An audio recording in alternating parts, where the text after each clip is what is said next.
चरम च शंकरम सास्वयं नित्रमदया चरितम संसारिशगरम। जो मनुष्य तीनों साधनों में से असमर्थ हो उसे भगवान के लिंग और वैर के स्वरूप की पूजन करना चाहिए। मतलब हमें ज्यादा बड़ी शिवलिंग की पूजा नहीं रखना चाहिए घर पे। शिवलिंग हमारे जो होती है ना, एक बेर के बराबर की होना चाहिए। जितनी बड़ी बेर जानते हो ना, बेर के समान शिवलिंग होना चाहिए। कहा गया है अन्न देवता स्वनम मम कृतः। अन्य देवता की पूजा सिर्फ मूर्ति की होती है, लेकिन भगवान शिव जी की जो पूजन है वो लिंग के द्वारा पूजन की जाती। सभी की आपको मूर्ति मिलेगी, लेकिन भगवान शिव जी की अधिकांश लोगों के घर में और अधिकांश के घर के मंदिरों में आपने देखा होगा कि पूरा आकार नहीं मिलता, सिर्फ शिवलिंग स्थापित होती है। और हमें शिवलिंग की ही पूजन करना चाहिए। भगवान शिव पर ब्रह्मा का लिंग निराकार होने से उनकी पूजा लिंग व रूपवान सफल होने से उनकी पूजा बेर भी कहो। एक बार बड़ा ध्यान से सुना, एक बार की बात है कि मंदलाचल पर्वत पर तपस्या करते हुए सनकादिक श्री नंदीश्वर भगवान से आदि शिवलिंग की उत्पत्ति क्या एवं उनके जीवन के प्रश्न को श्री पूछा गया। तो कहते हैं नंदीश्वरम मम कृतः नंदी भृंगी स्वरूपम। एक बार भगवान विष्णु अपनी धर्म पत्नी लक्ष्मी तथा पार्षदों से घिरे हुए शयन कर रहे थे। इतने में पितामह ब्रह्मा वहां आ पहुंचे और न जाने क्या क्या हुआ ब्रह्मा जी को। उन्होंने भगवान से कहा उत्तिष्ठ वर्तस्ते नमः। कहते हैं भगवान को कि उत्तिष्ठित मतलब खड़े हो जाइए। आप लोगों को नहीं कह रहा हूं ना, मैं तो आप लोग खड़े हो जाओगे। उत्तिष्ठ मतलब भगवान शिव को कहा गया कि खड़े हो जाइए। हे बेटा उठो, मां पश्य मतलब मुझे देखो।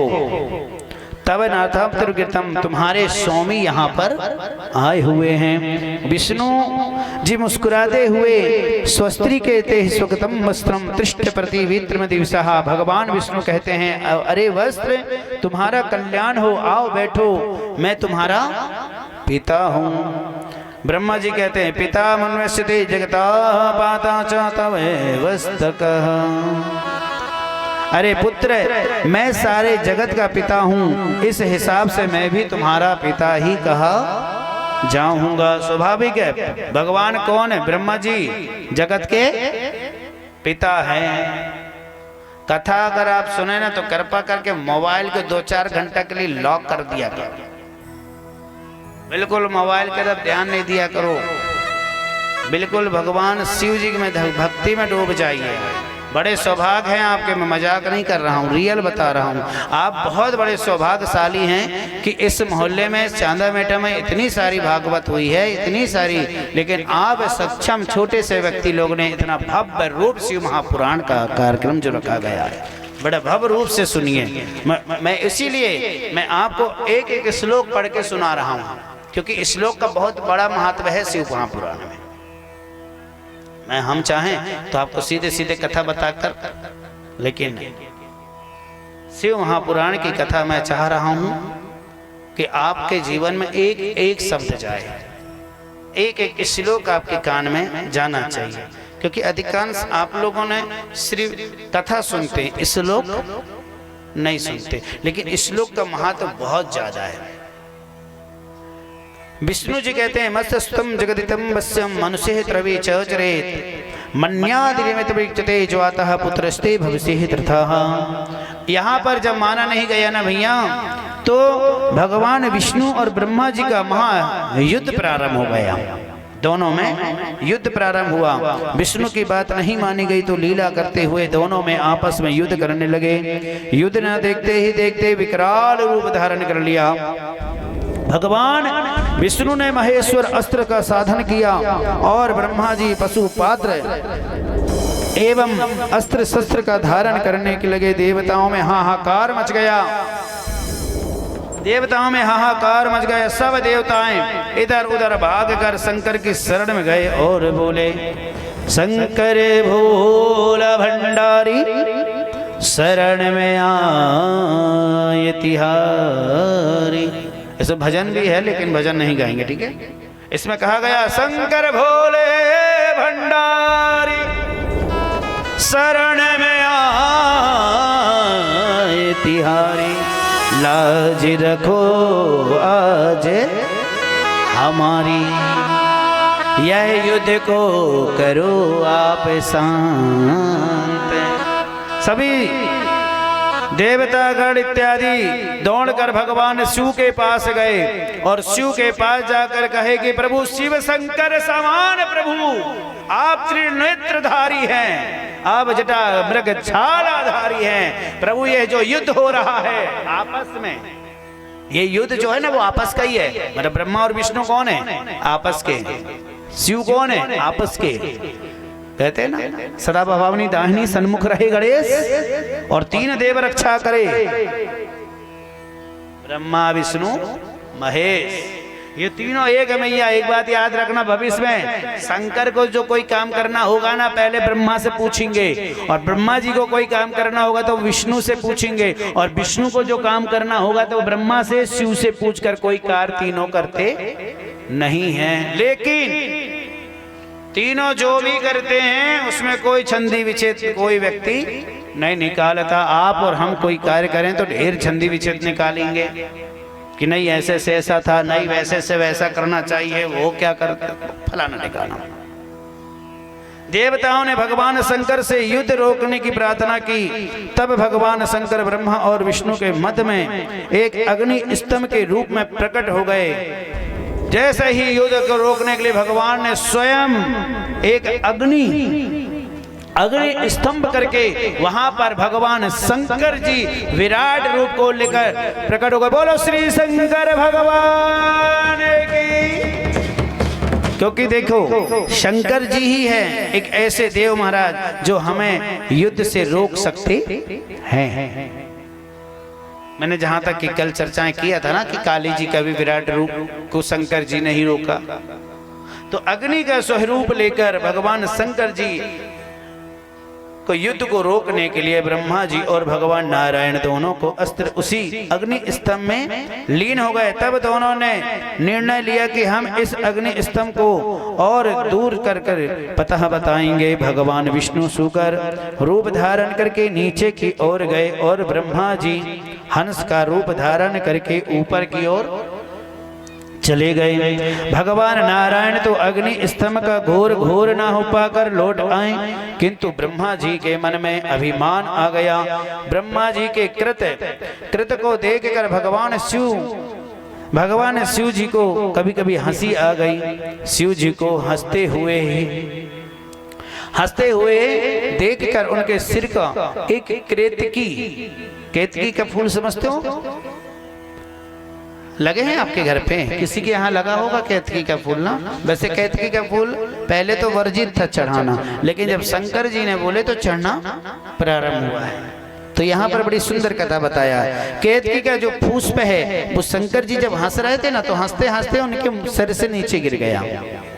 शिव जी के जटा से वह नीचे गिर गया और कहने लगे हैं क्या कि शिव जी हंसते हुए केकड़े का पुष्प जैसे ही नीचे गिर गया, केतकी का पुष्प अनंत युगों तक ही वह नीचे ही पड़ा रहा। बहुत वर्षों तक वह नीचे ही पड़ा रहा। उसे कहा गया कि तुम्हें किसी भी पूजा में भाग नहीं दिया जाएगा, किसी भी पूजन में आपको भाग नहीं दिया जाएगा। ब्रह्मा जी ने केतकी के पुष्प को अपने पक्ष में शामिल कर लिया। ब्रह्मा जी वैसे भी आपको पता है कैसे, जब कोई ना लेना तो ब्रह्मा जी कहते आ जाओ, तुम मेरे पक्ष में आ जाओ।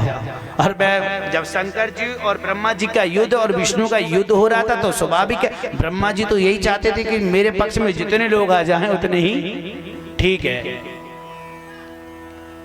और ब्रह्मा जी ने केतकी को अपने साथ रखकर वहां से स्थान से लौट आए जहां से चले। केतकी ने ब्रह्मा जी के पक्ष में गवाही दे दी। तब भगवान विष्णु ब्रह्मा जी की पूजा करने के लिए तैयार हो गए। षोडश रूप चरश्चिते पूजमासमचा विदित्वानाम। जैसे ही भगवान ब्रह्मा जी की पूजा करने लगे, उसी समय भगवान शिव जी जो हैं ज्योतिर्लिंग में प्रकट हुए। बोलो महाकाल भगवान की। भोलेनाथ भगवान विष्णु के सत्यानिष्ठ की प्रशंसा की और उन्हें अपनी क्षमता प्रदान की, तथा उसी समय भुक्ति के मध्य भाग से भैरव प्रकट हुए। भोले बाबा ने ब्रह्मा जी से कहा, आपको पूजा करवाने की बड़ी इच्छा थी ना, इसलिए आज हम स्वयं आपकी पूजा करेंगे। भोले बाबा भैरव को आदेश दे दिया कि नरमुक्षतम खड़ग्रेण चक्र। हे भैरवनाथ, आप हमें आज्ञा का पालन करिए। खड़ग चक्र तरसूल मृग छालत्र बड़ेदो नामम। उनकी खड़ग से पूजा करो। उसी समय भैरव ने ब्रह्मा जी का एक सिर को काट दिए। एक सिर को भैरवनाथ ने मैया भगवान शिव जी के अर्ध रूप को कहकर यहाँ पर बोले गए कि हे शिव ब्रह्मदेव, आपका मंदिर भी। और यहाँ पर फिर कहा गया कि हे ब्रह्मदेव, मैं आपको आज्ञा देता हूँ, मैं आपके लिए कहता हूँ कि आपको जगत में आपकी कोई पूजा नहीं की जाएगी। आपका कहीं मंदिर नहीं होगा, आपका कहीं मंदिर नहीं होगा। केतकी से भी कहा कि मेरी पूजा में तेरा, शंकर जी की पूजा में केतकी का कोई महात्मा नहीं है। एक फूल और जो किसी पूजा में नहीं चढ़ता है, अधिकांश लोग उसको चढ़ाते हैं। और कहीं कहीं कईयों के घर में देखते भी हैं, वो जो एक आता है ना 12 माह हरता रहता है, उसको हमारे उस तरफ तो 12 मासी कहते हैं। अब इस तरफ क्या कहते हैं वो तो मुझे नहीं मालूम। छोटा सा होता है, कभी नीला तो वाइट ऐसा कलर होता है उस पर ना, वो वाला फूल भी कभी किसी पूजा में नहीं चढ़ाना चाहिए। कईयों के घर में लगा होता है, वो सिर्फ घर की सुंदरता के लिए होता है। वो फूल हमें कहीं नहीं चढ़ाना चाहिए उसका। हमारे उस तरफ तो 12 मासी कहते हैं, क्योंकि वो 12 मासी हरा भरा रहता है, 12 मासी ही फूलता है वो। हे ब्रह्मदेव, आपका कोई मंदिर नहीं होगा। एवं अंत में जब देवों ने भगवान शिव से प्रार्थना की, क्षमा मांगी, तब भोलेनाथ ने दोनों को आशीर्वाद देते हुए कहा कि हे ब्रह्मदेव, यज्ञ में आप ही सर्वश्रेष्ठ होंगे।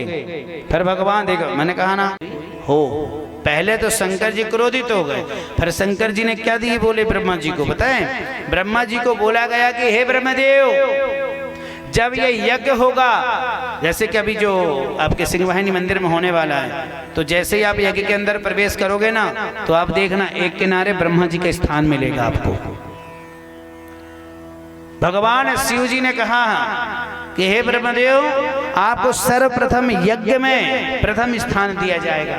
जब तक ब्रह्मदेव की पूजा नहीं की जाएगी, तब तक यज्ञ भी सफल होने वाला नहीं है। क्यों नहीं होने वाला है? क्योंकि ब्रह्मदेव जो हैं वो सृष्टि के कर्ता धर्ता है भाई। यज्ञ को बनाने में सबसे पहले ब्रह्मा जी का दान होना चाहिए, सबसे पहले ब्रह्मा जी को स्थापित करना चाहिए, और देवताओं ने पूजा तुम्हारा प्रयोग होगा।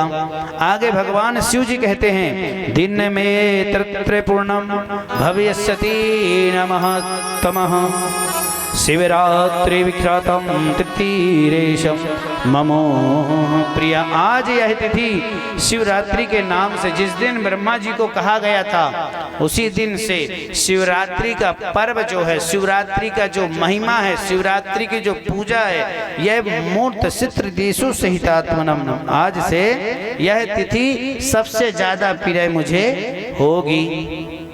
और उसी दिन से हम और आप शिवरात्रि के पर्व को मनाने लगे। शिवरात्रि का एक बहुत अच्छी कथा इसमें बताया गया है कि जो व्यक्ति शिवरात्रि में उपवास नहीं भी होता, आपको क्या लगता है भगवान आपके उपवास से प्रसन्न होता है? भगवान शंकर उपास से प्रसन्न नहीं होता। अगर कभी आप धोखा से शिवरात्रि पड़ जाए और धोखा से आप उपास नहीं है और आप अगर शिव मंदिर पे जाकर वहां पर जाकर 5 या 7 बेर चढ़ा देना, बेर समझते हो ना, बेर चढ़ा दोगे ना बिना उपास के भी, तो भी मेरा महाकाल इतना दयालु भोले बाबा कि जितना फल शिवरात्रि में आपको देगा उतना ही उसे भी देते हैं, उसे भी उतना ही उसे भी देते हैं। मैया शिवरात्रि का नाम से विख्यात होगी यह तिथि, मुझे अत्यंत पुत्र होगी। आज से यह दिन जो लिंग या बेर की मूर्ति में मेरी पूजा करेगा वह जगत का निर्माण भी कर सकता है। 1 वर्ष तक निरंतर पूजन कर जो फल होता है वह एक दिन शिवरात्रि के दिन करने से उसे पूरा साल भर का पुण्य प्राप्त। जैसे देखिए कभी कभी क्या होता है कि हम ऐसी जगह फंस जाते हैं, है ना, कि वहां हम शिवरात्रि में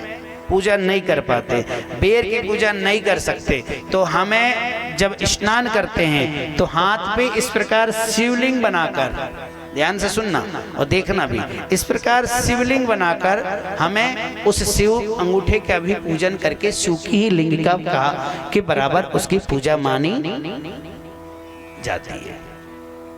ये शिव महिमा की असीम कृपा, इसमें बताया भी गया, देखना अभी आएगा। इस दिन शिवलिंग के बेर के दर्शन करना एवं कार्तिक से भी अधिक प्रिय फाल्गुन कृष्ण चतुर्दशी के दिन प्रथम शिवलिंग पूजन जिस जगह ज्योतिर्लिंग का प्रकट हुआ उसी स्थान लिंग स्थान में मैं प्रसिद्ध माना गया। आज से यह लिंग स्थान और अरुणाचल शिव के रूप में जाने जाएंगे। अत्र दत्तम हुतम जापतम सर्व कोटि गुणम भवेत, यहाँ दिया हुआ दान किया हुआ जाप सब कोटि गुना है, और जो नियम निवास करेगा अथवा मृत्यु को भी उसको मोक्ष की प्राप्ति होती है। मैया यहाँ पर बड़ी सुंदर बात कही है कि शिवलिंग की स्थापना ही मुख्य है, मूर्ति की स्थापना उसकी अपेक्षा गौण है। शिवलिंग के अभाव में कोई भी स्थान सब और मूर्ति युक्त होने पर क्षेत्र नहीं कहलाता। यहाँ पर ब्रह्मा विष्णु सृष्टि आदि 5 कृतों का लक्षण बताए हैं। शिव सृष्टि समाधि, यहाँ पर ध्यान रखना ये जो 5 स्थान में बता रहा हूँ ना, 5 स्थान कौन कौन से हैं? पहले सृष्टि, दूसरा स्थिति, तीसरा संहार और चौथा तिरोभाव और 5वां है अनुग्रह। भक्त जन इन 5 कृतों के 5 भूतों को मैं देखते सृष्टि भूतरम ममो कृता। इन 5 में से बताया गया है कि ब्रह्मदेव हे नारायण मेरे सृष्टि और स्थिति नामक 2 कृत अपने तपस्या के द्वार प्राप्त किए हैं, और मेरे ही विभूति स्वरूप रुद्र महेश्वर निरोभाव कृत किया जाता है। अग्रह कृत्वात्मनम मनुग्रते नमः। कहा जा रहा है कि अगर हमें कभी मौका में शिवलिंग न मिल पाए, शिवलिंग के हम दर्शन न कर पाए, तो जब और हमें शिव पूजन करना ही है तो अपने हाथ का अंगूठा को स्थापित करके शिव आकार उसको देकर हमें पूजन करने से भी जो फल शिवलिंग में मिलता है वही फल आपको जब शिवलिंग का जो फल आपको शिवलिंग में मिलेगा वही जब आप स्नान करते समय आप अंगूठे के शिवलिंग बनाकर करोगे ना, तो उतना ही फल आपको भगवान शंकर जी देते हैं। ठीक है ना। अंत में भगवान शिव जी ब्रह्मा विष्णु महेश से मंत्र दीक्षा ली और ब्रह्मा जी भगवान विष्णु सदा शिव की स्तुति करने लगे। आप लोग भी स्तुति करें हाथ जोड़कर, मेरे साथ बोलना, ठीक है। नमो निष्फल कल रूपाय। इतना बड़ा नहीं बनेगा मुझे पता है, गलत बोल दोगे, शॉर्टकट बोलो नमो। अब तो जोर से बोल लो। निष्कल रूपाय नमो निष्कले लते जसे नमः सकल नाथाय नमस्ते सकल आत्मने नमः।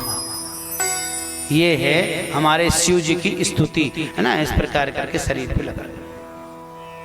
सकलात्मर रूपाय संभवे गुरुवे नमः इति सुतम गुरु परम ब्रह्म विसुक्षते। हे प्रभु आप सबके आत्मा हैं ब्रह्मा और आपके गुण और शक्तियाँ अनंत हैं। आपके सकल और निष्कल दो स्वरूप हैं। आप सदगुरु हैं। आपको हमारा कोटि कोटि प्रणाम दंडवत है। और इतना कहकर भगवान शिव जी वहां से अंतर ध्यान हो गए। शिवलिंग की स्थापना कैसे की है और इसका लक्षण क्या है, पूजन किस प्रकार से दिव्य शिवलिंग का निर्माण करना चाहिए। शिव जी का निर्माण ऐसी जगह करें और ऐसी जगह करना चाहिए जहां पर उनकी पूजा हो सके।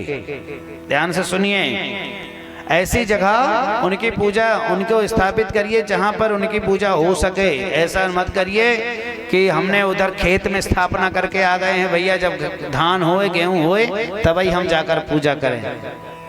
कई जगह ऐसा होता है। मंदिर बनाना आसान है लेकिन मंदिर को लेके चलना कठिन है प्यारे।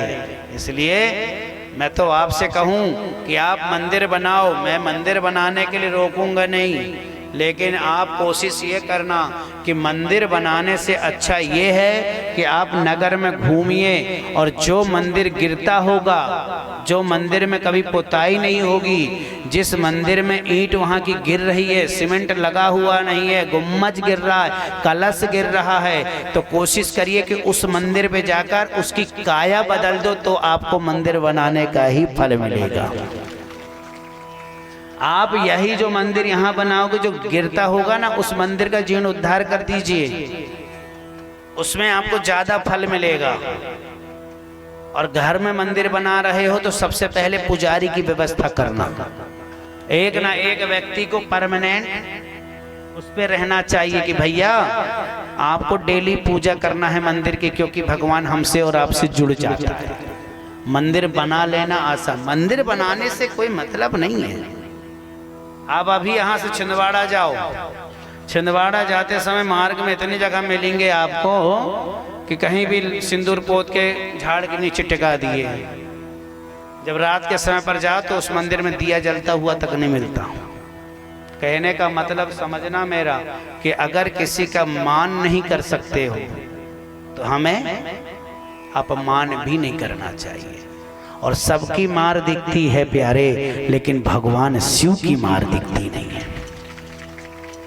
हनुमान जी की मार नहीं दिखती, जगदम्बा प्रभु की मार नहीं दिखती। इसलिए जितना हो सके, जितना कर सको, उतना हमें भगवान शिव की सेवा करना चाहिए। आपने कभी भी, इतने कथावाचक आते हैं, इतनी पुराने आप सुनते, सत्संग सुनते, भगवान ने कभी आपसे कहा कि 2 घंटा मेरी सेवा करो या 20 घंटा सेवा करो या 24 घंटा मेरी सेवा करो? कहा भगवान ने? नहीं कहा। भगवान ने क्या कहा? 1 घड़ी, आधी घड़ी, आधी में। भगवान ये कहते हैं 1 घड़ी नहीं है तुम्हारे पास तो आधी घड़ी तो है, और आधी घड़ी भी नहीं है तो 1 क्षण तो है ना आपके पास। आप अगर बड़ा होना चाहिए, पीठ या जलहरी गोल हो, चकोर हो या त्रिकोण होनी चाहिए। जिस द्रव्य से लिंग का निर्माण किया गया है उसी द्रव्य से जलहरी का भी निर्माण करना चाहिए। इस संदर्भ में केवल श्री नर्मदेश्वर शिवलिंग ही, वाण लिंग ही अपवद है। मतलब कि जिस पत्थर का आप शिवलिंग बना रहे हैं, है ना, अगर आपके कोई इच्छा है कि मुझे शिवलिंग काले रूप बनाना है तो जलहरी का भी रंग उसी प्रकार होना चाहिए या फिर उसी से लगी होना चाहिए। ऐसा नहीं कि आपने स्थापित कर दिए, जितने बार पूजा कर रहे हैं तो इधर इधर इधर इधर इधर। सर्वप्रथम शिव शास्त्र के अनुसार किसी शिल्प से सुंदर देवालय बनवाएं, उसका गर्भगृह बहुत ही सुंदर स्वस्थ एवं उसमें जब आप शिव जी की स्थापना करेंगे ना या मंदिर बनवाते हैं तो 1 दरवाजा कभी मत रखना शिव जी के। कितने दरवाजा होना चाहिए? बोलो 2, 4 नहीं, 2 कैसे होना चाहिए? एक होता है भक्त के लिए और एक होता है भगवान के लिए, जहां पर पार्वती जी की जलहरी जाती है। इसीलिए 2.5 परिक्रमा ही करा जाता है, पार्वती जी को नका नहीं जाता है ना, क्योंकि उस तरफ माता पार्वती का आसन है उस तरफ से माता पार्वती का आना जाना रहता है मैया। इसलिए हमें माता पार्वती जी के संग भगवान शिव जी की कभी पूरी परिक्रमा नहीं करना चाहिए। जलहेरी को तो कभी क्रॉस करना ही नहीं चाहिए, और जहां से जल बह रहा है उसको भी क्रॉस ना करें। लेकिन अब किस किस को समझाएं? लोग जब मंदिर जाते हैं तो बेटा कहाँ को शंकर और कहाँ की जलेरी और कहाँ को पानी। हमें तो करना है जब घिस घिस के कई कई माताएं तो बेटा रो जाओ शंकर जी अब तो बड़ी मुश्किल से मिले हो, आज तो तुमको छोड़ेंगे नहीं हम, आज तो बिल्कुल काले से गोरे करेंगे तभी हम जाएंगे घर से। नहीं, मेरा भोला भंडारी ओ गण है ओ गणधानी तेरी महिमा निरा।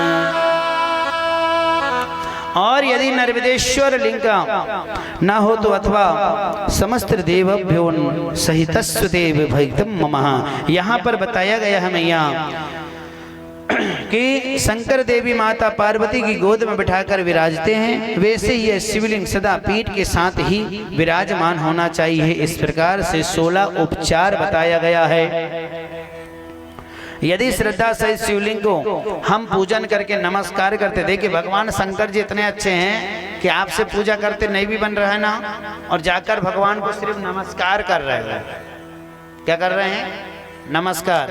तो उतने में भी मेरा भगवान शिव जो है वो प्रसन्न होता है, इतना दयालु है भैया डमरू वाला।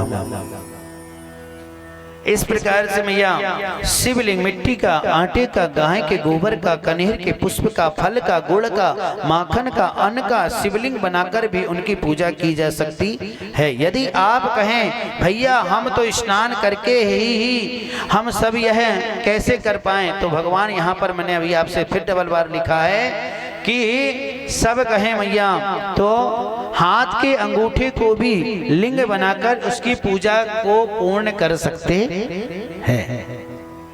ठीक है ना। अब यहाँ पर भगवान के भक्तगण कहते हैं, बड़ा सुंदर सा शब्द में है मैया बोलो शंकर। अब यहाँ सुंदर से एक भजन तो कहा गया है, लेकिन चलो ज्यादा लाइन को ना लेकर बस एक शब्द में गाऊंगा। ठीक है, आइए। भोले तेरे चरणों की, शंकर तेरे चरणों की, रज धूल जो मिल जाए ते हैं भोले, सच कहते हैं भोले, तकदीर बदल जाए भोले तेरे चरणों की, शंकर तेरे चरणों की, रज धूल जो मिल जाए, सच कहते हैं भोले, सच कहते हैं भोले, तकदीर बदल जाए भोले तेरे चरणों की, शंकर तेरे चरणों की, शंकर तेरे चरणों की, रज धूल जो मिल जाए।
तेरी दीवानी, हम हैं तेरे दीवाने। दुनिया है तेरी दीवानी, हम हैं तेरे दीवाने। शंभो तेरे चरणों की, भोले तेरे चरणों की, रज धूल जो मिल जाए, भोले तेरे चरणों की, शंभो तेरे चरणों की, रज धूल जो मिल जाए, सच कहता हूँ बोले, वो सच कहता हूँ बोले। काया मेरी बदल जाए, बोले तेरे चरणों की। एक बार हाथ ऊपर करते हुए हर हर।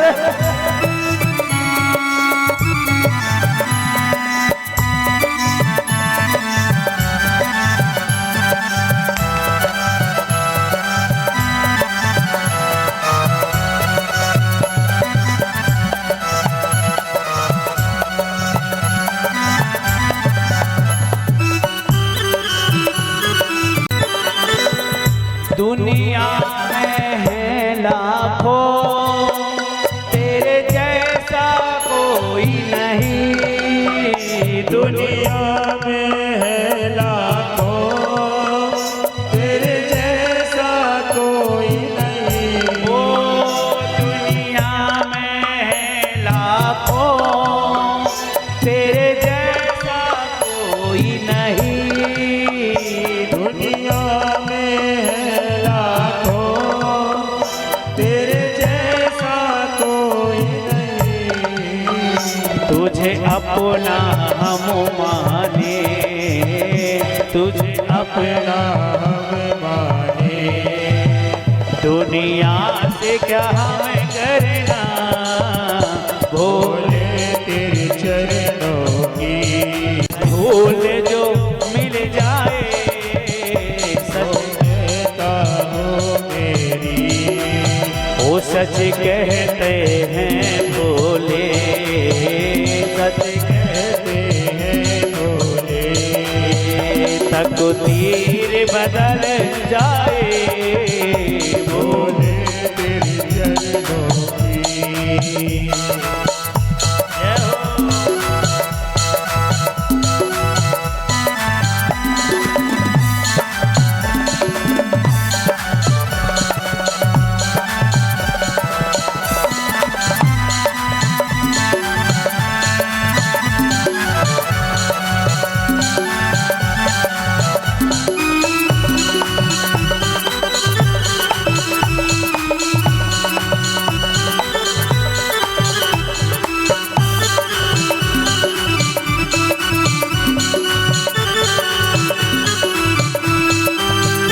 तेरी महिमा जग में है, त्रिलोकीनाथ हो तुम। तेरी महिमा जग में है, त्रिलोकीनाथ हो तुम। तेरी महिमा जग में है, त्रिलोकीनाथ हो तुम। कैलाश पर बैठे हो, कैलाश पे बैठे हो। महिमा है निराली, भोले तेरे चरणों की। शंभु तेरे चरणों की। भोले तेरे चरणों की। और जी धूल जो मिल जाए, सच कहता हूँ मेरी, तकदीर बदल जाए, भोले तेरे चरणों की। भोले तेरे चरणों की, भोले तेरे चरणों। क्या बोलेंगे आप लोग?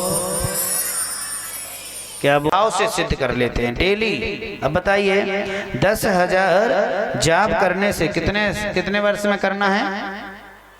कितने वर्ष में? 3 वर्ष में।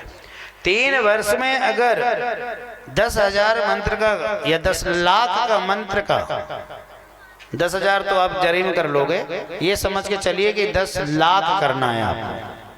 10 लाख अगर आप 3 माह में 3 वर्ष में अगर पूर्ण कर रहे हैं तो ये समझ जाना कि वह मंत्र आपके लिए सिद्ध हो जाएगा। और मैं मंत्र कौन सा बताया गया शिव महापुराण में? ओम नमः शिवाय।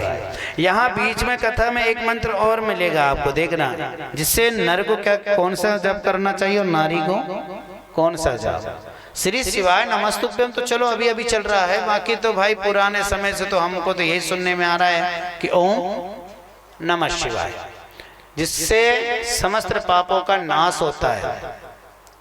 मनुष्य के द्वारा स्थापित श्री शिवलिंग को चारों ओर से 100 हाथ तक पूर्ण में छिद्र कहा गया है। इसी प्रकार ऋषियों ने देवताओं के द्वारा स्थापित और चारों द्वार 10 हाथ तक पुष्प क्षेत्र होता है। पूर्ण क्षेत्र में स्थित कुआं, पोखर आदि का शिव गंगा समझना चाहिए। वहाँ स्नान, दान, जाप, तप करने पर मनुष्य शिव को प्राप्त कर लेते हैं। कोशिश यही रहना चाहिए कि जहाँ शिव मंदिर हो, जहाँ पर शिव धाम हो, शिव मंदिर हो ना, तो उसके आजू बाजू थोड़ा सा अगर नल में हो जाए, कुआं हो जाए, सरोवर हो जाए, तो उसका और कुछ महत्व होता है कि अपन स्नान करें। और वही स्नान करने के बाद गीले वस्त्र में शिव जी के समीप जाने की महिमा ही कुछ और है। लेकिन आज के माताओं भाइयों को कौन समझाए? स्नान करेंगे, चाय पीएंगे, थोड़ा देर बैठेंगे, फिर जाएंगे हम भगवान के पास। होता है ना ऐसा? लेकिन शिव जी की पूजन कभी भी हो, कोई भी भगवान की पूजा करें, हमको पहले स्नान करके सीधे भगवान की शरण में जाना चाहिए। मैंने आपसे जहाँ तक याद है आपको कि मैं कथा में भी बताता हूँ, भागवत में भी बताता हूँ, समस्त जगह जाकर यही कहता हूँ कि स्नान करने के पुनः जितनी भी चीजें आपको दिखे उन सबको प्रणाम करना। चाहे पेड़ हो, चाहे पौधे हो, चाहे कंकड़ हो, चाहे आकाश हो, चाहे सूर हो, चाहे XYZ, कोई भी आपको दिखे जरूर प्रणाम करना। क्यों करना? क्योंकि जब आप समस्त युगों के 84 लाख योनियों को एवं जीव जंतु, पशु, पेड़ पौधे जो दिखेंगे ना, उनको जब अगर आप प्रणाम करोगे ना, तो कभी ऐसा हो जाता है कि जब हमारा कोई साथ ना दे अपना वाला, तो ये व्यक्ति तुम्हारा साथ दे सकते हैं प्यारे, ये तुम्हारा साथ दे सकते हैं। क्योंकि इसलिए वो तुम्हारा साथ देंगे क्योंकि तुमने उसको मान सम्मान दिया है। कर भला हो भला। तो पेड़ जैसे, पेड़ भी एक जीव है भैया, उसमें पानी डालते हो तो बेचारा वो बड़ा होता है, फिर हमें सुख देता है, हवा देता है कि नहीं देता? और आपके मोहल्ले में पहली बार शिव पुराण हो रही, मुझे ऐसा लग रहा है। सही है? बताओ सही है तो हाथ ऊपर करो। क्या बात है। तो आज से आप एक कार्य करेंगे, करोगे? पहले बोलो, करोगे? जो मैं बोलूंगा करोगे? कितने लोग करोगे? जरा हाथ ऊपर करिए, सोच के हाथ उठाना। अरे तुम्हारी जमीन ना मांग लूंगा मैं, हाँ, तुम्हारी तिजोरी ना खाली करवाऊंगा, टेंशन मत लो। जो शिव भक्त हैं, जो सभी करना चाहते हैं, जरा हाथ ऊपर करो। मेरा घर होता तो मैं भी करता, उसके बाद ही उठा लेता हूँ मैं ये दोनों हाथ उठा लो। देखो हमारी वो छोटी सी बच्ची हाथ उठाई है। तो देखिए, आज आप अपने घर में जाकर शिव जी को और मेरे बिहारी जी को अगर बुलवाना हो, जिनके घर के द्वार में स्वास्तिक ना बना हो, बीचों बीच में स्वास्तिक ना बना हो, तो शिव अगर किसी भी देव भगवान को अगर आपको अपने घर में बुलाना है तो आज जाकर सीधे सिंदूर से स्वास्तिक और श्री राधा रमण, क्या लिखोगे? श्री राधा रमण, ये जरूर लिखना। मैं झूठ नहीं बोलूंगा। अगर आपके घर में 41 दिन तक ये नाम लिखा मिला तो आप ऐसा चमत्कार देखोगे जो आपने कभी कल्पना भी नहीं करे होंगे। झूठ नहीं बोल रहा हूँ। किसी ना किसी के घर में बहुत अच्छा समाचार मिलेगा आपको। याद रखना मेरी बात, 41 दिन तक जिसके घर में मिटेगा नहीं वो स्वास्तिक और श्री राधा रमण। द्वार पे, जस्ट द्वार पे लिखना सामने। 42वां दिन में जब मैं कभी आपसे मिलूं तो आप जरूर मुझे बताना कि हाँ हमको कुछ ना कुछ मिला है। अब जिसको भगवान कृपा बरसा दे, मैं नाम लेकर तो नहीं बोलूंगा, है ना, नाम लेकर तो कहूंगा नहीं, लेकिन हाँ किसी ना किसी के यहाँ देखना बहुत अच्छा चमत्कार भगवान शिव जी की कृपा से होगा। तो आप जरूर अपने घर में मुख्य द्वार पे स्वास्तिक बनाना, स्वास्तिक के ऊपर लिखना श्री राधा रमन जी, क्योंकि भगवान शिव प्रसन्न होते हैं राधा रमण जी से, और राधा रमण जी प्रसन्न होते हैं शंकर जी से। और जिसके घर में राधा रमण जी लिखा होता है उसके घर में भगवान कैलाश सदा वास करते हैं भैया, सदा वास करते हैं। यहाँ पर कहा गया है कि काल विशेष रूपम नदीय स्थितिवियों नाम, जब बृहस्पति देखे किन किन राशियों में किस प्रकार से शिव जी की कृपा होती है वह भी हमें सुनने को मिलेगा। जैसे कि जब बृहस्पति राशि सिंह राशि में स्थित हो उस समय सिंह की संक्रांति से युक्त भाद्रपद मास में गोदावरी नदी में स्नान करने से शिवलोक की प्राप्ति होगी। जब सूर्य और बृहस्पति कन्या राशि में स्थित हों तब उन्हें यमुना सोनभद्र में स्नान करने से महान भोग की प्राप्ति होती है। जब सूर्य और बृहस्पति तुला राशि में स्थित हों उस समय कावेरी नदी में स्नान करने से सर्व कामनाएं उनकी पूर्ण होती है। माघ मास में तथा सूर्य के कुंभ राशि में स्थित होने पर फाल्गुन मास में गंगा के तट पर किया हुआ श्राद्ध पिंडदार पिता और नाना दोनों कुलों के पुत्रों को उतारने वाला होता है। ये जो माह अभी आप चल रहे हैं बड़ा सुंदर माह, इलाहाबाद में अभी माघ कुंभ चल रहा है और माघ कुंभ में लोग अनेक प्रकार के भक्त श्रद्धालु डुबकी लगाने को गए। तो आज ये मत समझिए कि इलाहाबाद बस में कुंभ में बड़ा है, आपके मोहल्ले में भी आज कल से कुंभ मेला भरा हुआ है प्यारे, कुंभ मेला ही है यह कुंभ मेला है ना। रोज यहाँ कल से अभिषेक होगा शिव जी का,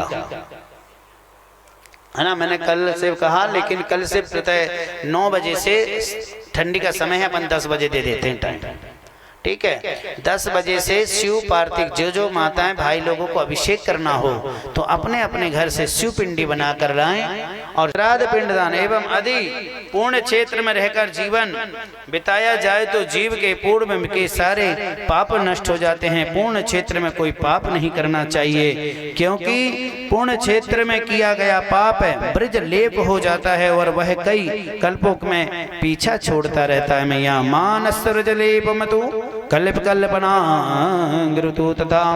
अब यहाँ पर श्री सूत जी मैया बताए हैं, ध्यान से सुनना। देव यज्ञ आदि कर्मों के लिए देश विचार। यहाँ पर शुद्ध गृहम सपफलम देव यज्ञ आदि कर्मसु, घर में करने पर सम फल की प्राप्ति होती है और गौशाला का स्थान पर घर की से भी 10 गुना ज्यादा हमें फल मिलता। कुछ लोग होते हैं कि यार हम घर में करें पूजन या गौशाला में। देखिए अगर आपके घर में गौशाला है ना तो आपको गौशाला में भी कभी कभी बैठकर कथा सुनना। घर के अंदर तो आप करते ही पूजा, कभी कभी गौशाला बनाइए घर पे और गौशाला के अंदर भी बैठकर पूजन करना। गौशाला में पूजन करने का फल जितना आपको घर में जो पुण्य मिलता है ना उसका 10 जोड़ लो, मतलब 10 गुना ज्यादा फल मिलेगा आपको गौशाला में पूजा करने का फल। इसलिए हमें गौशाला में भी पूजन करना चाहिए। और मैया घर, गौशाला, जलाशय, बेल, तुलसी, वटका मूल, देवालय, तीर्थ भूमि, तीर्थ नदी, नंदी का किनारा एवं सप्त गंगा, गंगा गोदावरी कावेरी त्रावणी सिंधु सरयू और नर्मदा। गंगा सर्वयोदात्मनम देव प्रतिष्ठितः, गंगा गोदावरी चैव कावेरी तम पारणिकः, सिंधु सरयू रेवा सप्त गंगा प्रकार सप्त तत्व पर्वत शिखर। जहाँ पर मन लगे, जहाँ पर आपको लगे कि हमको यहाँ ऐसा करना चाहिए, वहाँ पर हमें भगवान शिव जी की पूजन करते हुए चलना चाहिए। हर कर्ण कर्ण में, हर पत्थर पत्थर में शिव बसा है। बस इतना है कि हमें मानने के ऊपर डिपेंड करता है। एक पत्थर मंदिर के अंदर बैठा है और एक पत्थर रोड में पड़ा है, लेकिन मानते किसको हो? जो मंदिर के अंदर है तो वही। तो भागवत भजन में कहा गया है, वो भजन आपने सुना होगा, जिस देश में जिस वेश में परिवेश में रहो, राधा रमण कहते रहो। तो यहाँ पर सतयुग में किए गए दान पुण्य का फल प्राप्त मिलता है। सतयुग में दान पुण्य पूर्ण फल, त्रेता में 3/4, द्वापर में आधा और कलयुग में 1/4 फल मिलता है दान यज्ञ करने का। कलयुग में मैया देके 1/4 विशेष दान पुण्य का फल श्रद्धा के आधार पर मिलता है। सतयुग में श्रद्धा विश्वास 100 था, इसलिए पूर्ण भी पूरा मिलता था। कलयुग में श्रद्धा विश्वास घटकर 1/4 बच गया है। अब स्वाभाविक है, कलयुग में लोगों को विश्वास कम होता है भगवान पर। कुछ लोगों को विश्वास ना बहुत कम होता। कई लोगों को बताओ ना कि भाई ऐसे से ऐसा करना, अरे क्या बताएंगे जी, अरे फलाना ऐसा नहीं होता, अरे ये तो सब लूटने का चक्कर है, अरे ये तो सब कमाने का चक्कर है, ऐसा कुछ कह देते। तो विश्वास नहीं होता। भले फालतू चीजों में मनुष्य को विश्वास हो जाएगा, लेकिन भगवान की भक्ति पर, भगवान की कथा पर, भगवान की महिमा पर, भगवान के सत्संग पर व्यक्ति को विश्वास नहीं होता है। लेकिन एक बात जीवन में याद रखिए मेरी मैया, कि हमें भगवान पर विश्वास करना पड़ेगा। ताली तो बिल्कुल मत बजाओ, क्या करोगे कंजूसी के जैसे। तो हमें सबसे ज्यादा होना चाहिए विश्वासदायकम फलम।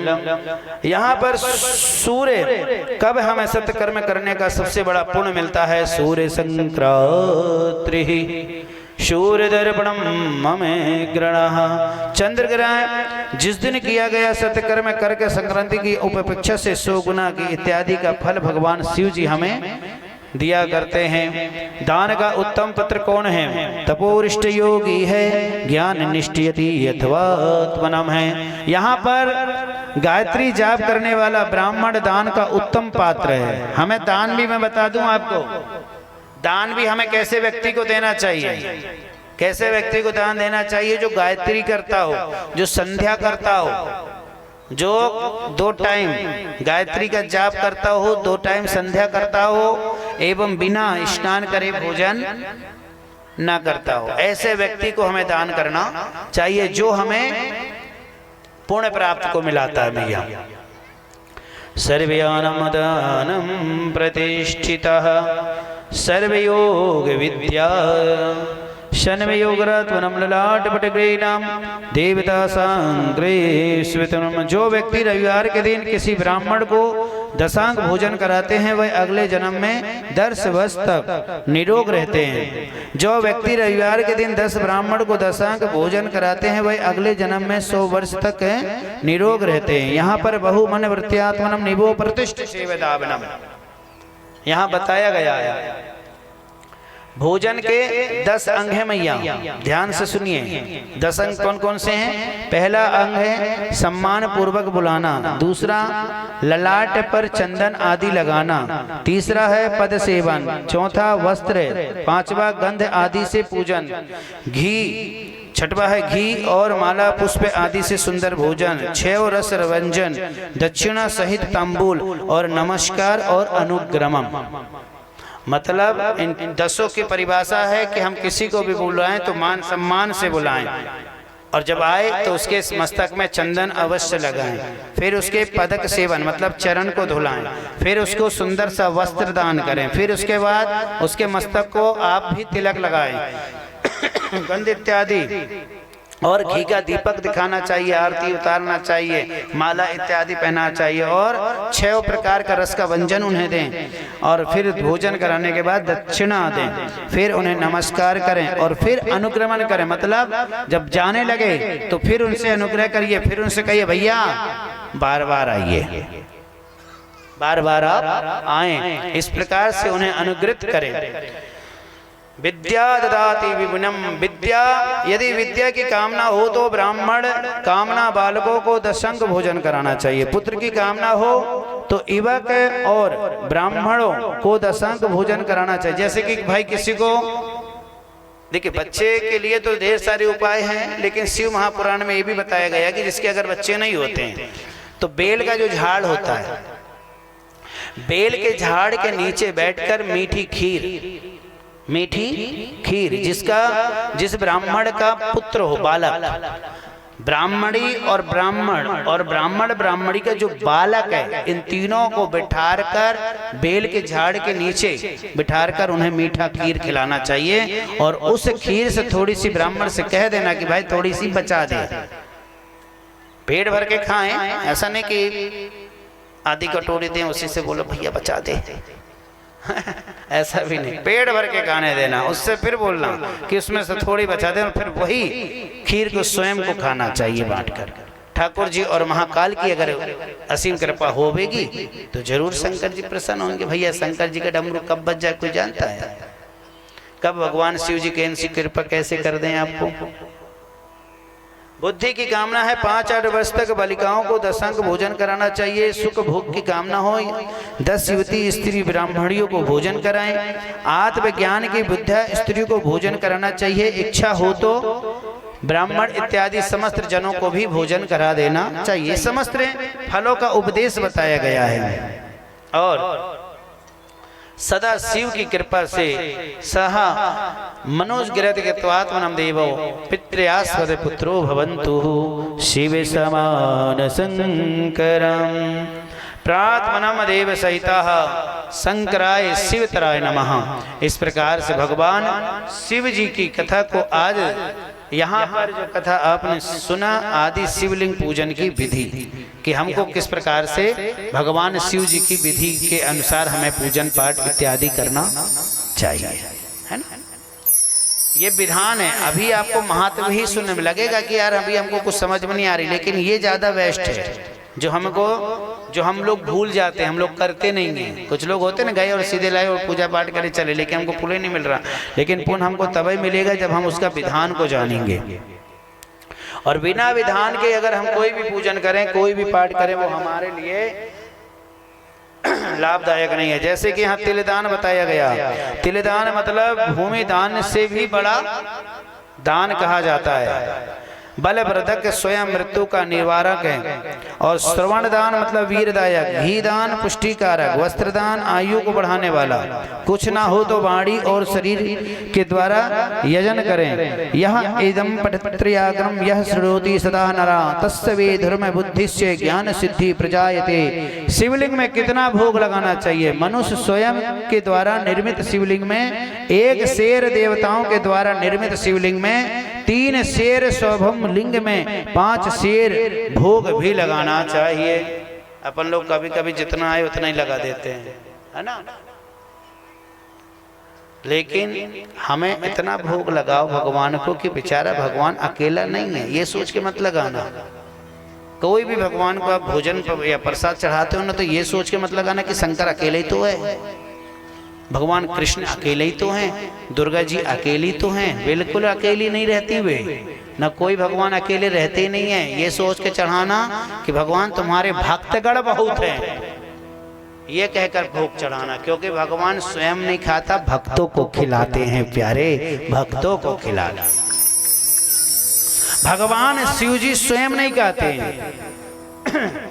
और प्रणव जाप विधान भैया यहाँ पर बताया गया है। 3 करोड़ जाप करने से मनुष्य शुद्ध है। 9 करोड़ जाप करने से पृथ्वी जल अग्नि वायु आकाश गंध इस रूप स्पर्श शब्द अहंकार, इस प्रकार से जो 108 करोड़ प्रणतः जाप कर लेता है वह जीव मुक्त हो जाते हैं। इसलिए मैं आप लोगों से आग्रह करता हूँ कि जो जैसा व्यक्ति बताए कि नहीं भैया ओम नमः शिवाय में कोई फायदा नहीं है, आप तो श्री शिवाय नमस्तुभ्यम करो। अरे भैया श्री शिवाय नमस्तुभ्यम में कोई फर्क नहीं पड़ता, तो आप त्रिनेत्र धारण करो। ऐसे मंत्र को बांटिए मत आप लोग। दुनिया कौन सा जाप कर रही है हमको उससे मतलब नहीं है। जो हमारा पंचाक्षर अक्षर है कौन सा है?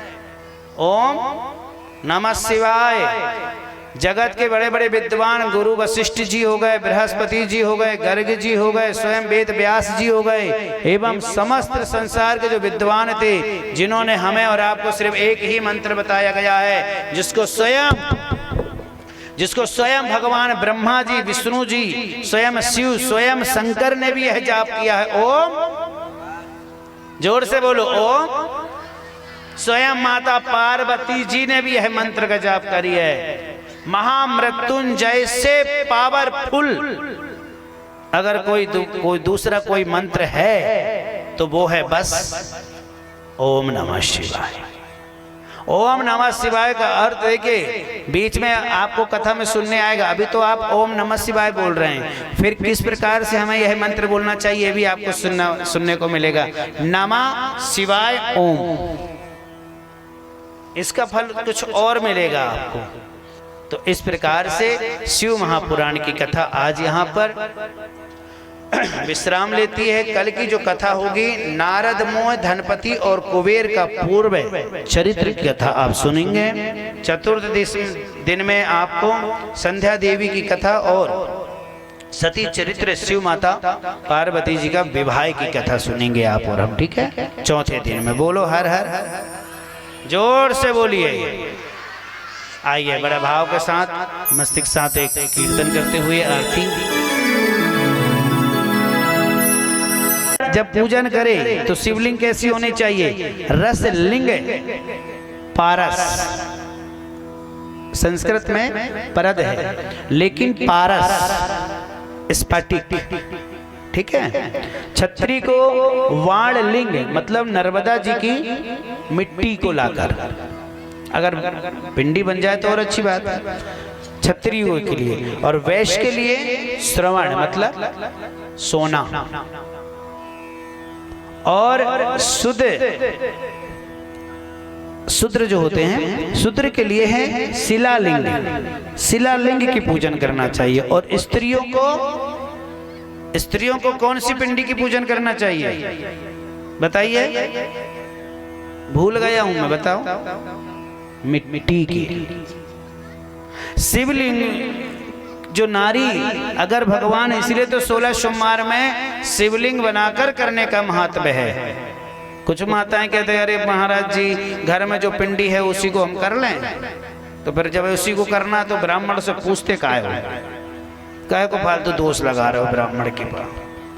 16 सोमवार में हमें शिवलिंग बनाकर ही करना चाहिए, क्योंकि वह पार्थिव शिवलिंग में गिनती आती है उसकी। कहीं कभी याद रखना, आप जब पार्थिव शिवलिंग का अभिषेक करते हो ना, और अभिषेक करते समय अगर शंकर जी के ऊपर जो नांग रहते हैं वो नांग अगर गिर भी जाए तो टेंशन मत लेना। शंकर जी जलहेरी से अगर अलग भी हो जाएं तो कोई दोष नहीं लगता। क्यों नहीं लगता? क्योंकि वो बालू की मिट्टी के शिवलिंग है, उनका नाम ही है बहता हुआ। कई कई जगह हम कभी कभी पूजा कराने जा, अरे बाप रे गुरु जी खंडित हो गए, आपने पूजा गलत कर दी इसलिए मूर्ति चिटक गई है।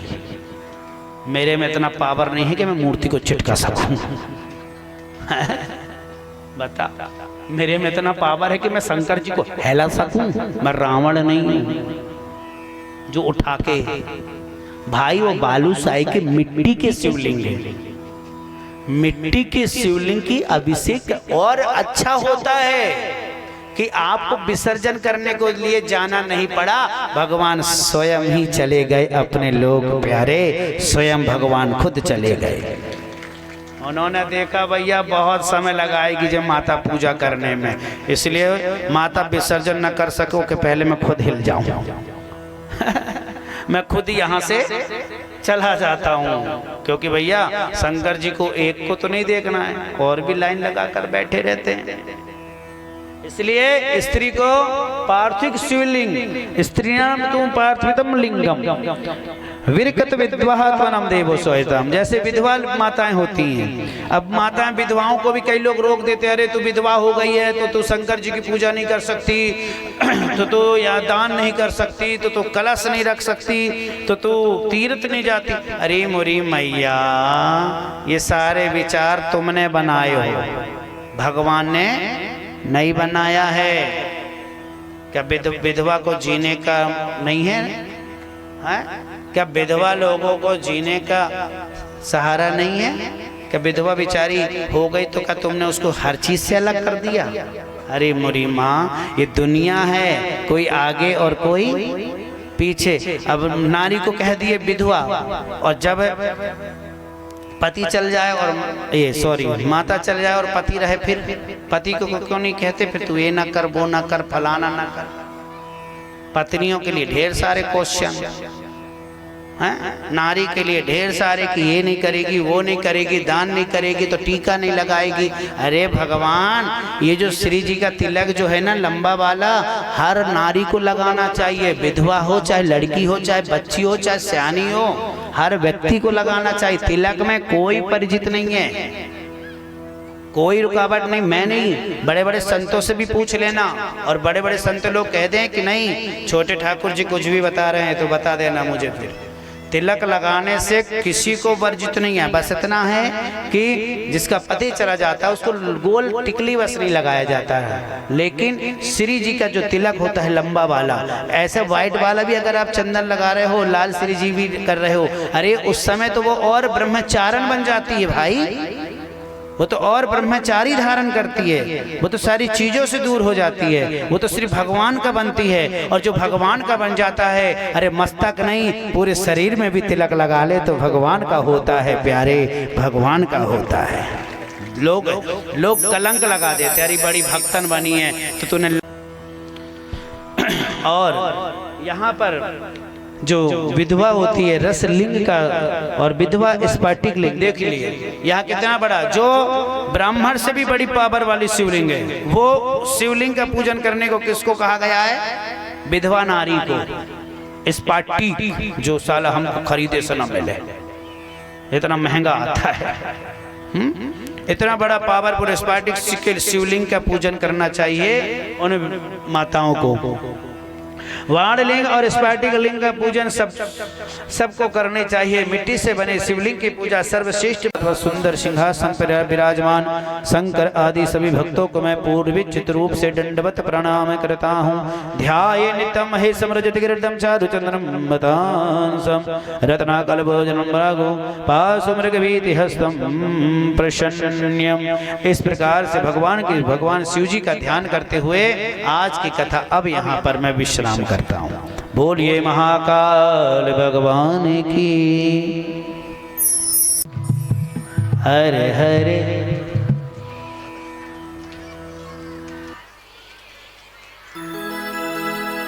कि हरे हरे महादेव शंभो काशी विश्वनाथ गंगे। हरे हरे महादेव शंभो काशी विश्वनाथ गंगे।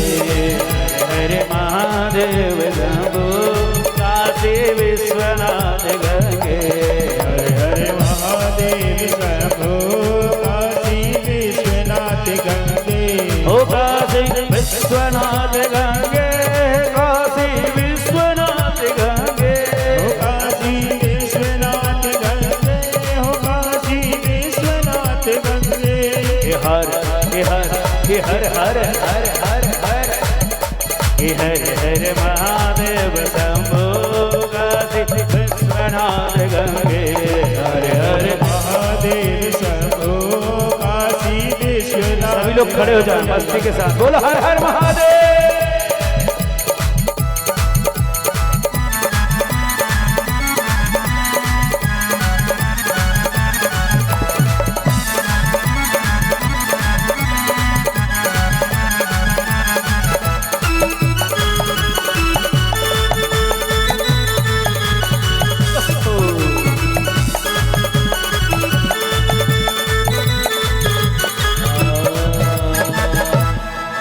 भगवान का डमरू कैसा बजता है?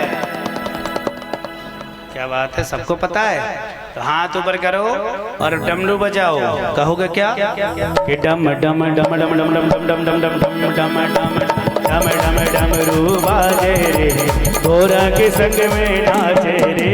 डम डम डमरू बाजे रे, गोरा के संग में नाचे। अरे डम डम डमरू बाजे रे, गोरा के संग में नाचे रे।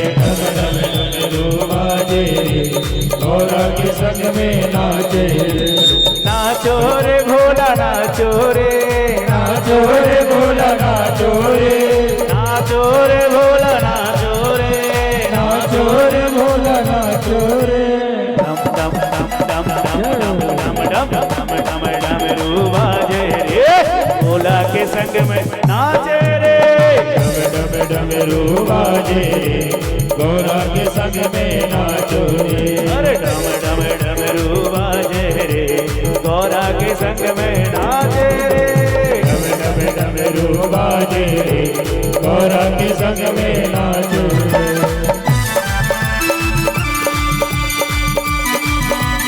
एक बार हाथ ऊपर करते हुए हर हर महादेव।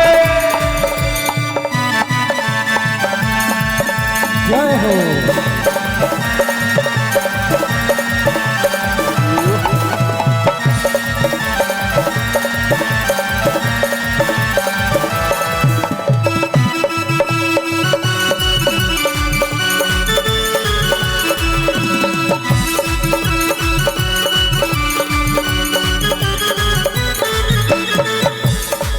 हो नाचे रे भोला नाचे रे, नाचे रे भोला नाचे रे, हो नाचे रे भोला नाचे रे, नाचे रे भोला नाचे रे। अरे डम डम डम डम डम डम डम डम डम डम डम डम डम डम डम रूबा जे रे, भोला के संग में नाचे रे। डम डम डमरू बाजे भोला के संग में नाचे रे। नाचे रे भोला नाचे रे, नाचे रे भोला नाचे रे, ओह नाचे रे भोला नाचे रे, नाचे रे भोला नाचे रे। नाचे नाचे नाचे नाचे नाचे रे भोला नाचे रे, भोला के संग में नाचे रे। डम डम डमरू बाजे भोला के संग में नाचे रे। मेरे भोला के, मेरे भोला के, मेरे भोला के कौन समझा मेरी मेरी गुइया, भोला हिमाचल की बेगुनिया। मेरे भोला के कौन समझावे रे मेरी कहना, मेरी भोले हिमाचल की मैं दुनिया। मेरे भोला के कौन समझा मेरी मेरी गुइया, भोला हिमाचल की बेगुनिया। मेरे भोला के कौन समझावे रे मेरी कहना, मेरे भोले हिमाचल की मैं दुनिया। अरे भांगे धतूरा भोला मन नहीं भावे, भांगे धतूरा भोला मन नहीं भावे, भांगे धतूरा भोला मन नहीं भावे, भागे धतूरा भोला मन नहीं भावे, मन नहीं भावे भोला मन नहीं भावे, मन नहीं भावे भोला मन नहीं भावे, ओए मन नहीं भावे भोला मन नहीं भावे। मन नहीं भावे भोला मन नहीं भावे। अरे कहाँ से, अरे कहाँ से, अरे कहाँ से तारू नाथ रे मेरी मैया, भोला हिमाचल की बेगुड़िया। अरे भोला के कौन समझावे रे मेरे बहना, मेरे भोले हिमाचल की मैं दुनिया। मेरे भोला के कौन समझा मेरी मेरी बहना, भोला हिमाचल की बेगुड़िया। भोला के कौन समझावे रे मेरी बहना, मेरे भोले हिमाचल की मैं दुनिया।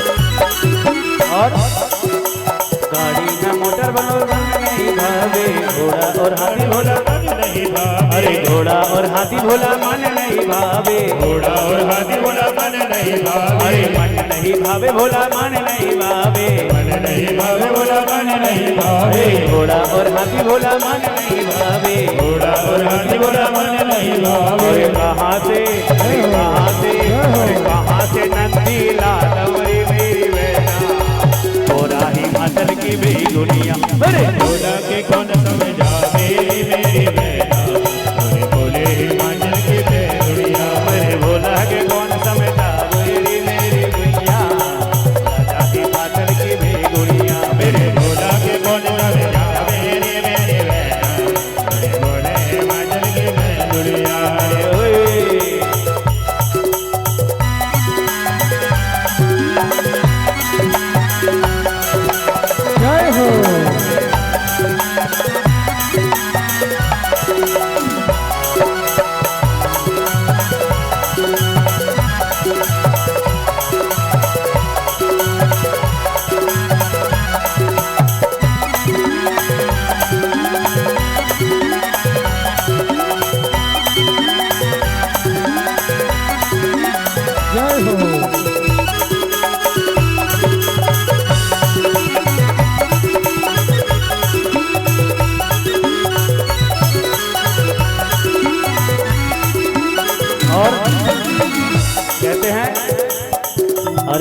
गांजा और भंग भोला मान नहीं भावे, गांजा और भंग भोला मन नहीं भावे, गांजा और भंग भोला मान नहीं भावे, गांजा और भोला मन नहीं भावे, अरे मन नहीं भावे भोला मान नहीं भावे, मन नहीं भावे भोला मन नहीं भावे। कहाँ से चिलम ला दौरे बेना राजा हिमाचल की बेगोड़ी, अरे कहाँ से चिलम ला दौरे राजा हिमाचल की बेगोड़ी, अरे कहाँ से चिलम ला दौरे मेरी गैया हिमाचल की बेगोड़िया, और कहाँ से चिलम ला दौरे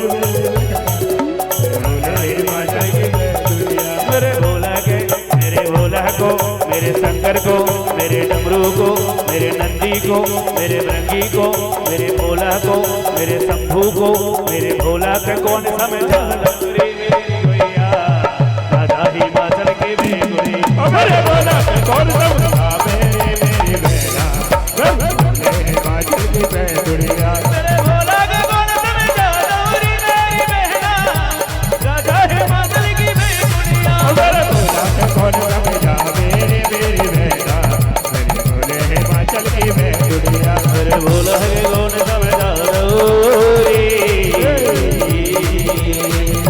ओंकारा भोले हरे शिव ओंकारा ब्रह्मा विष्णु सदा शिव भोले भोलेनाथ महादेव अर्धांगी धारा ओम हरे हरे हरे महादेव ओम शिव ओंकारा भोले भज शिव ओंकारा ब्रह्मा विष्णु सदा शिव भोले भोलेनाथ महादेव अर्धांगी धारा ओम हरे हरे हरे महादेव। कानन चतुरानन पंचानन राजे भोले पंचानन राजे हंसासन गरुड़ासन हंसासन गरुड़ासन वृषिवाहन साजे ओम हरे हरे हरे महादेव। तो भुज चार चतुर भुज 10 भुज अति सोहे भोले 10 भुज अति सोहे तीनों रूप निरखता तीनों रूप निरखता त्रिभुवन जन मोहे ओम हरे हरे हरे महादेव। अक्षमाला वनमाला मुंडमाला धारी भोले मुंडे माला धारी पुराणी कंसारी त्रिपुरारी कंसारी और खरी माला धारी ओम हरे हरे हरे महादेव। सीतापर पीतापर बागापर अंगे भोले बागा पर आगे शनकादिक ब्रह्मादिक सनकादिक ब्रह्मादिक भूतादिक संगे ओम हरे हरे हरे महादेव। कर में श्रेष्ठ कमंडल चक्र त्रिशूल धरता भोले चक्र त्रिशूल धरता जग करता जग हरता जग करता जग हरता जग पालन करता ओम हरे हरे हरे महादेव। ब्रह्मा विष्णु सदा शिव जानत अविवेका भोले जानत अविवेका प्रणवाक्षर के माथे ओम अक्षर के माथे यह तीनों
बोलिए बांके बिहारी लाल की जय। मन में बसा कर तेरी मूर्ति उतारो मैं गिरधर तेरी आरती।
करुणा करो कष्ट हरो ज्ञान दो भगवन भाव में फंसी नाव मेरी तार दो भगवन।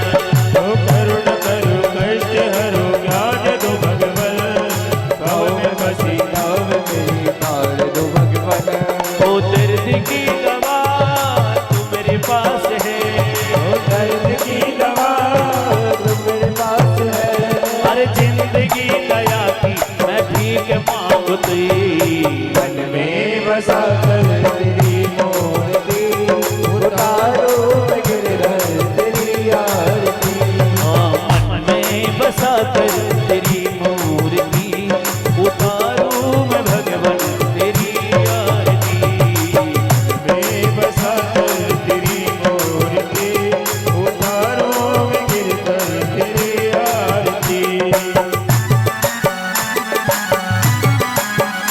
यही सोचू भगवन जिंदगी जब तेरे नाम करती अर्पण।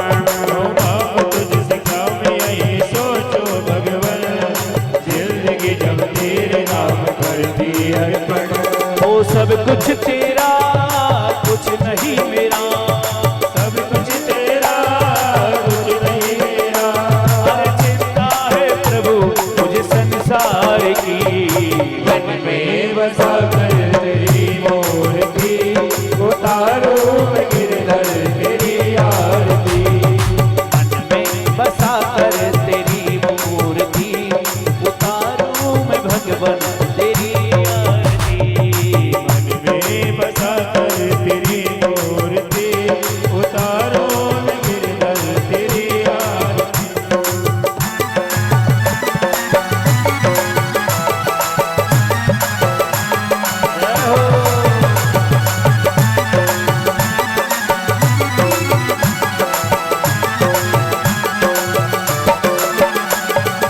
वेद तेरी महिमा गाए संत करे ध्यान, नारद गुणगान करे खेड़ बीड़ता। वेद तेरी महिमा गाए संत करे ध्यान, नारद गुणगान करे छेड़ बिड़ाता। ओ भक्त तेरे द्वार करते हैं पुकार, भक्त तेरे द्वार करते हैं पुकार। आस छूटे ठाकुर गाए तेरी आरती। मन में बसा कर तेरी मूर्ति उतारो मैं गिरधर तेरी आरती। उतारो मैं गिरधर तेरी आरती। उतारो मैं गिरधर तेरी आरती। उतारो मैं गिरधर तेरी आरती। उतारो मैं गिरधर तेरी आरती।